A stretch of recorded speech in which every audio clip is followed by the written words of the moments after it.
2, 1 Patri woke up. Yes, okay, tourism police and so on and so forth. So, listen to one thing. What is this stuff in Venice? It says, but a news story that there is a gondola that goes back and forth on the Grand Canal to take tourists. No, fake news. How is there news that? Okay, then I'll tell you, but it's a problem. With 70 cents. And it's true. So, halfway along the Grand Canal and there was a service for residents with 0 cents. You could cross the canal without taking the Vaporetto and do the whole tour. Great. And then later they said okay if a non-resident wants to use it with €2 instead of a Vaporetto that costs more than 9. In short, the moral of the story is that tourists have learned about it because now, of course, in the guidebooks and on social media, there's always a line for everything, and of course, residents are getting pissed off because they can't use their. Well, this is the big problem with overtourism, the big problem. But then, what are you doing in Venice? I mean, what are you doing in Venice? Are you coming to the countryside? You come to the countryside. What are you doing in Venice? Tourism is necessarily the chaos. But now there's also tourism in Bologna, of course, for what it takes to go to the countryside. In fact, I'm making a video on this very topic, the escape. Yes, the escape of young people from the cities to the hills, probably the mountains, the hills, to a place of peace where they can practically rebuild their lives in a different way, completely different. And so it's called Return to the Middle Ages. You know, I don't know how we want to remember each other, but anyway, the disobedient ones. Okay, go ahead, there's news in Florence. What's going on in Florence? What's on in Florence? The BTO by Tourism Online is back from 11 a.m. from 11 to the 12th of November at the Leopolda station, which I think is famous for. We'll be talking about digital tourism and innovation. We've always been there at the BTO and it's always been very interesting. We'll also be discussing sustainability, artificial intelligence and new hospitality strategies, because that's the problem, right? And Florence is really ahead of the curve on this issue of overtourism and different types of hospitality. In fact, the scientific direction is by our friend Francesco Tapanasi, who we've been talking about for a long time, even making all these videos about Tuscany, for example, an alternative place, well, widespread Tuscany, right?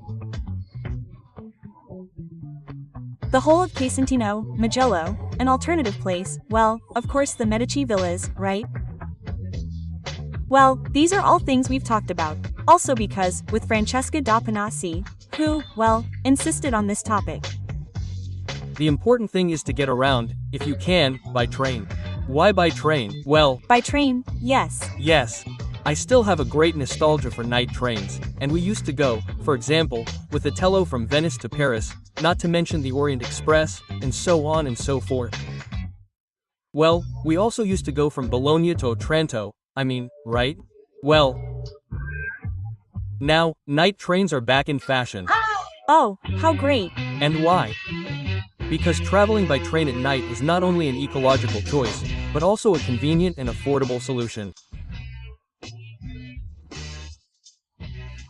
This is stated by Back on Track, an organization, a European movement that promotes rail mobility, because there is a study by the German Ministry of Transport that says that night trains produce on average 28 times fewer emissions than planes.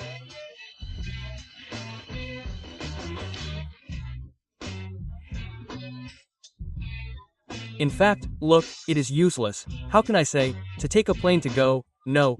Now I personally think it is useless to go from Bologna to, say, Foggia. I don't know where I can get to or, come on, they really do take a plane and it's much better, right? And then you spend the night, you sleep. And then you wake up and you have the whole day to travel. Also because Ryanair itself has stated that the era of cheap flights is over, right?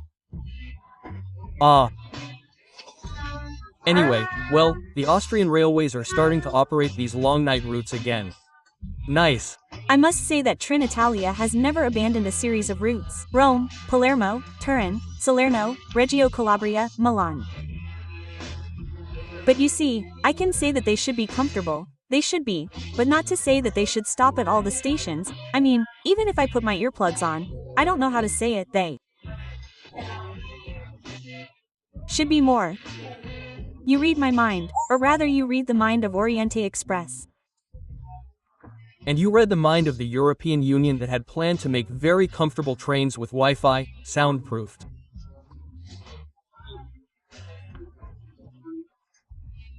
Oh, yes, but the funds it had allocated to this promotion, yes, it used them to invest in weapons.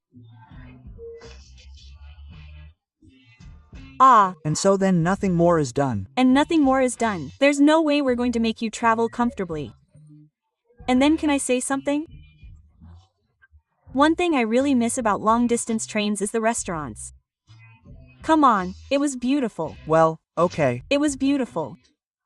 Listen, I know that you've dealt with the traveling Etruscans. You read my mind, navigators. You read my mind in the... Exactly. There you go. Good. So, speaking of travel, we need to think and remember how.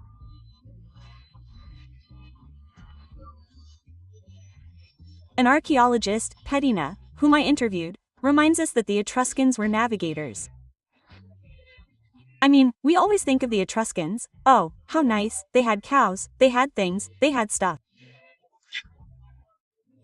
Yes, that's true. But they were great navigators, that is, traders first and foremost. And they also had the characteristic, let's say, of the Nordic peoples of also making raids, that is, pay attention, and so the ship, the boat, for the Etruscans was very important.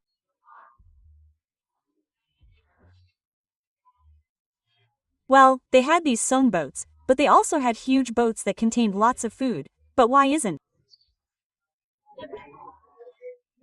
that what you saw and can see when you go to the Etruscan Museum and go to the ship's tomb? In Tarquinia, because we went on a trip to Tarquinia Serviteri, this is a taste. You can find the whole series on our Italia Slow Tour website. In the meantime, a little taste.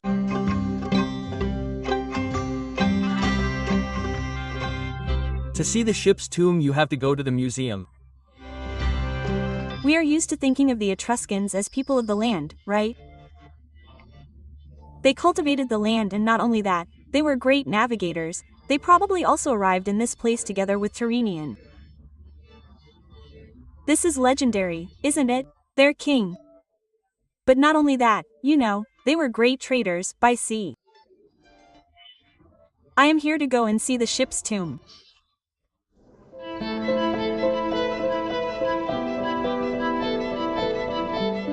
We have a large ship. Very large. It is almost a caravel, and then it has 2 masts. It has 2 masts with sails unfurled. The ship is inside a larger scene. There's the blue sea. Oh, of course. And there are other smaller boats that are probably carrying cargo. So it's actually a cargo ship, you know, that was supplied on the high seas, not even at the port. Not even at the port, even here if there's a reef. But if there's a reef, it couldn't enter the port, so it was supplied by the other boats that were carrying the material. So this gentleman was right. He was very proud, because he really had a big ship.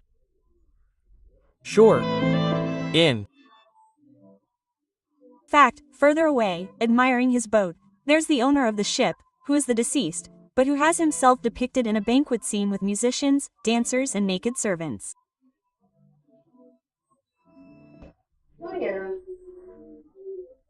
The servants were naked and, in this case, this servant is being looked at by this gentleman sitting on the triclinium, next to a possible wife, let's say, in a slightly ambiguous way, let's say, because yes, it's possible that he's asking him for something to drink, but there's also another possibility. The wife, for her part, is looking very intensely at this musician. It's funny, isn't it? That in a tomb, at the end of the day, people aren't immobile, placed in a photographic, hieratic way, but are in a truly normal home scene.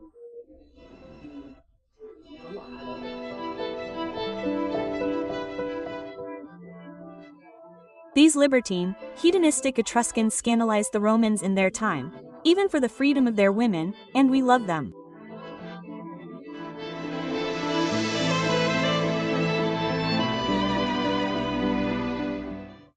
There we go, we've used up our time, now we have to say goodbye and...